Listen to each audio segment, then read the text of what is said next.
नमस्कार, कंज्यूमर अड्डा में आपका स्वागत है। मैं हूं मनोज श्रीवास्तव और आज हम बात करने वाले हैं डीप फेक की। और बातचीत इसलिए हो रही है कि डीप फेक का दायरा बढ़ता जा रहा है, खतरा बढ़ता जा रहा है। आप सोचिए कि देश की वित्त मंत्री भी इसकी चपेट में है। वित्त मंत्री के नाम पर डीप फेक वीडियो बना के आपको कोई कहे कि इस योजना में पैसे लगा दो, आपके पैसे रातों रात दोगुने चौगुने हो जाएंगे, तो आप विश्वास तो करेंगे ही। तो विद्वानों ने बहुत पहले ही एक प्रेडिक्शन किया था कि दुनिया में पोस्ट ट्रुथ का एक एरा आएगा, यानी एक ऐसा समय आएगा जब सच के लिए आपको तथ्यों की ज़रूरत नहीं होगी, प्रोपेगेंडा होगा और आप मान लेंगे बात को। घुमा फिरा के कहा जाएगा, तथ्य आपके सामने उस चीज़ को जुटला रहे होंगे लेकिन आप मान लेंगे।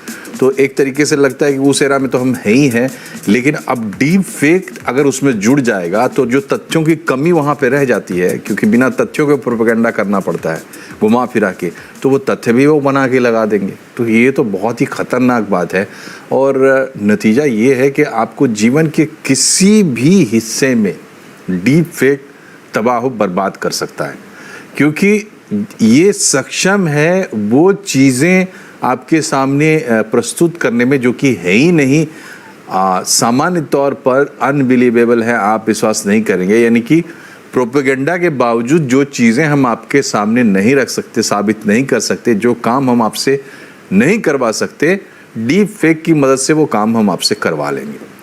क्योंकि एक तो माहौल है, आपको तैयार किया गया है इसके लिए कि आप प्रोपेगेंडा पर विश्वास करें, झूठ को सच मानने के लिए, पार्शियली सच मानने के लिए आप तैयार हैं। ऊपर से ऐसे सबूत लगा दिए जाएंगे तो आप वो तमाम काम करेंगे जो आपको नहीं करने चाहिए। असंभव था कि वो आप करते, लेकिन अपनी आंखों से, खुली आंखों से जो आप देखते कि नहीं भाई ये बात तो है, ये चीज़ तो है, ये आदमी तो ये कह रहा है, यहाँ तो ये चीज़ हुई है, तो फिर आप उस पर विश्वास कर लेंगे। जैसे कि आजकल आप बहुत ही सोशल मीडिया पर कॉमनली देख रहे होंगे कि बाघ आया, आदमी को उठा के लेके चला गया, लेपर्ड आया, मॉल में घुस गया। ये सब डीप फेक है, फेक हैं।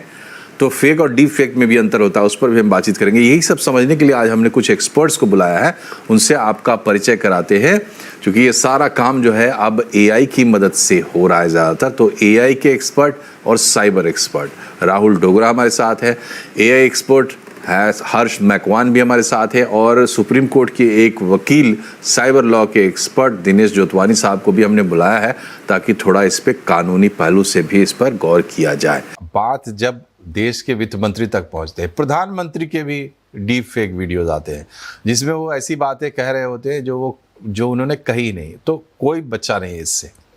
ऐसे में सवाल ये उठता है कि ऐसा क्यों हो रहा है? क्या कोई इस पर कोई रोक छेक नहीं है, और क्या इसकी बैक लिंकिंग की जा सकती, मतलब इसको ट्रैक किया जा सकता है कि नहीं किया जा सकता? ये सब बहुत कॉमन सवाल लोगों के मन में है। पहले जोतवानी साहब से समझते हैं कि इस पे क्या रोकथाम है, मतलब रोकथाम इन द सेंस कि अगर कोई करता है, पकड़ा ही जाता है, तो क्या होगा उसके साथ? डिपेंडिंग ऑन उन्होंने क्या किया है, किस चीज का डीप फेक बनाया है, उस तरीके से उन पे ऑफेंस के धाराएं लगेंगी। जैसे किसी ने कई बार ऑनरेबल होम मिनिस्टर के डीप फेक आए हैं, तो उनके ऊपर जो भारतीय न्याय संहिता की सेक्शंस तो लगेंगे ही, आईटी एक्ट के तो लगेंगे ही, पर रिप्रेजेंटेशन ऑफ पीपल एक्ट, जो कि बहुत ही ऑफेंसेस उसमें भी लगेंगे, क्योंकि वो मैनिपुलेट कर रहे हैं, इलेक्शंस को भी मैनिपुलेट कर रहे हैं। तो एक जगह नहीं चलेंगे इनके केसेस, बहुत जगह चलेंगे। तो डिपेंडिंग की क्या है, अगर माइनर इन्वॉल्व है कोई, तो पॉक्सो भी लग जाएगा उसमें। सो बहुत सारे ऑफेंसेस होते हैं जब कोई डीप फेक करता है। आपने पहले सवाल पूछा मनोज जी कि वैसे फेक और डीप फेक में फर्क क्या है, तो मैं लीगली थोड़ा सा बताना चाहूंगा कि क्या फर्क है। अगर फेक है तो आप आइडेंटिफाई कर सकते हैं कि ये फेक है, और लोग फिर भी उस पर इन्वेस्ट करते हैं।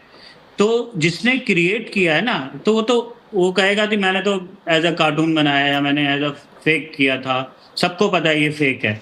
पर डीप फेक में जो बोल रहा है, जो बना रहा है वीडियो, उस पे ज्यादा वो है, जो लैब में बैठ के बना रहा है और उसके बेसिस पे जो इन्वेस्ट कर रहा है, जो सर्कुलेट कर रहा है, तो इसमें सब इन्वॉल्व हो जाते हैं। जो वो एनिमेशन या जो डीप फेक बना रहा है, वो भी इन्वॉल्व हो जाएगा, और जिसके थ्रू चीटिंग हुई है, जिस किसी ने इन्वेस्टमेंट के लिए बोल दिया फाइनेंस मिनिस्टर, जो चीटिंग करवा रहा है, अपने प्लेटफॉर्म में पैसे ले रहा है, वो भी इन्वॉल्व होगा, और जो बना रहा है, हो सकता है फेक में, क्योंकि फेक में तो वो कहेगा कि मैंने, जो जिसने बनाया वो कहेगा जी मैंने तो ये डीप फेक बनाया नहीं था, है मैंने तो ये बनाया था कि ये इसमें कार्टून की तरह नजर आए, तो वो बच सकता है इन अ वे कि ही हैड नो इंटेंशन कि ये सर्कुलेट हो।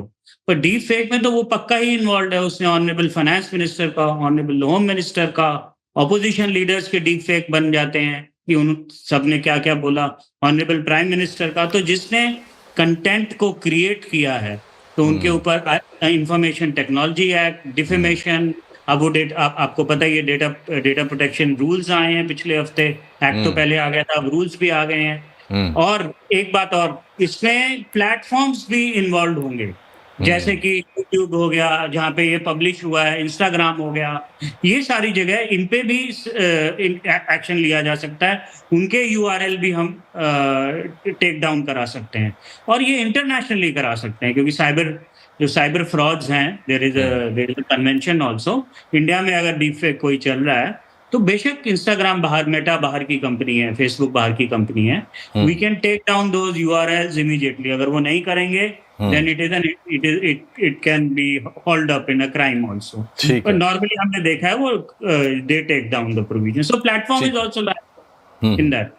लेकिन थोड़ा उसमें एक क्लैरिटी मैं चाहता हूँ, आप ये बताइए कि सिर्फ डीप फेक को आप कानूनी तौर पर कैसे अपराध करार देते हैं और उसके लिए क्या प्रावधान है? सिर्फ डीप फेक की बात है, उसके साथ एसोसिएटेड बहुत सारे आरोप आ जाएंगे, वो तो प्रैक्टिकल बात है। आप बढ़िया वकील हैं तो आप उसको ऐसे कर देंगे कि उसमें बहुत सारे धाराएं आ जाएंगी, लेकिन सिर्फ और सिर्फ डीप फेक के लिए क्या प्रावधान कानूनी है हमारे देश में?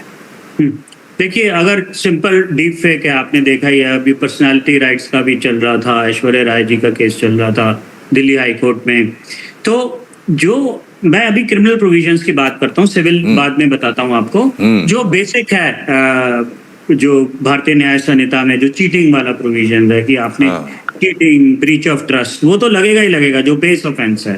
फिर आपका जो डेटा प्रोटेक्शन, क्योंकि आपके पर्सनालिटी राइट्स उन्होंने ले लिए, तो डेटा प्रोटेक्शन एक्ट उसके प्रोविजंस में होगा। Information technology act 2000 section 66E, 66D, ये सारे इन्वोक होंगे, जिनमें again there is a criminal aspect to it. और ऑफ कोर्स डिफेमेशन, अगर मान लो कि किसी का मजाक उड़ाया गया हो या उसने बोला ना हो, तो डिफेमेशन भी लगेगा उस केस में। अगर ये डीप फेक इलेक्शंस के लिए यूज होता है तो इलेक्शन रिप्रेजेंटेटिव, ठीक बात है, लेकिन फिर आप उसी रास्ते पर बात बता रहे हैं, ठीक है, लेकिन डीप फेक के लिए अगर वकील साहब डीप फेक के लिए कहें तो हमारे यहाँ आप समझो 420 जैसा मामला है, धोखाधड़ी का मामला है, पर से डीप फेक तो वही है ना? हाँ जी, हाँ, पर से वही है, ठीक है। और इसमें जिसकी पर्सनालिटी वो हुई है, वायलेट हुई है, ऐश्वर्या राय के, ठीक है, नहीं उसके असर से जो कुछ भी अपराध हुए वो सब तो आएंगे ही, बात सही है। और इस पूरे चेन में जो लोग शामिल हैं वो सभी लोग लाइबल होंगे। बनाने वाला लाइबल होगा, उसको पब्लिश करने वाला लाइबल होगा, उसको शेयर करने वाला, डिस्ट्रीब्यूट करने वाला लाइबल होगा, उसको प्रोटेक्ट करने वाला लाइबल होगा, वगैरह वगैरह वगैरह, वो तो होगा ही।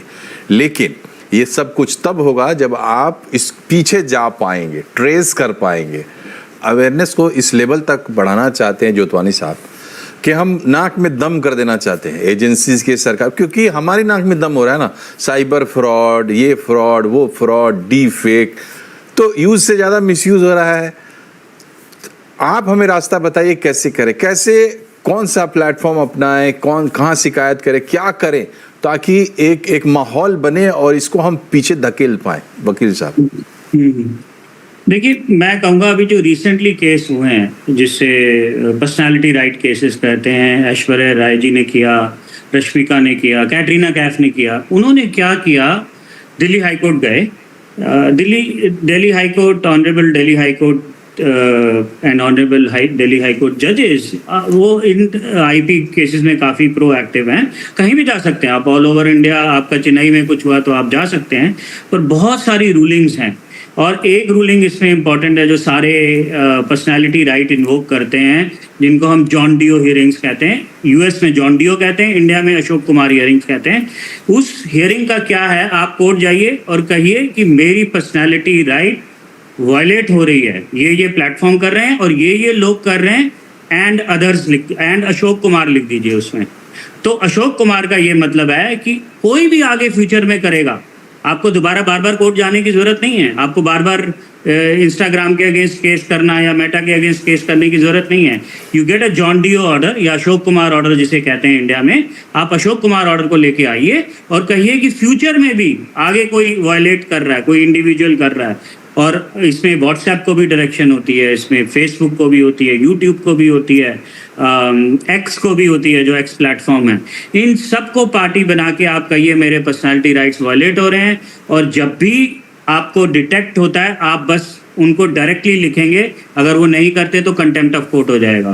तो एक जनरल ऑर्डर को दिल्ली हाई कोर्ट पास कर देता है, वेरी जनरल ऑर्डर, कि आगे से भी कुछ हो और आपको बार बार पार्टी बनाने की जरूरत नहीं कि आपको 10 बार केस करना पड़ेगा, क्योंकि ये ओवर द ईयर्स होता रहेगा।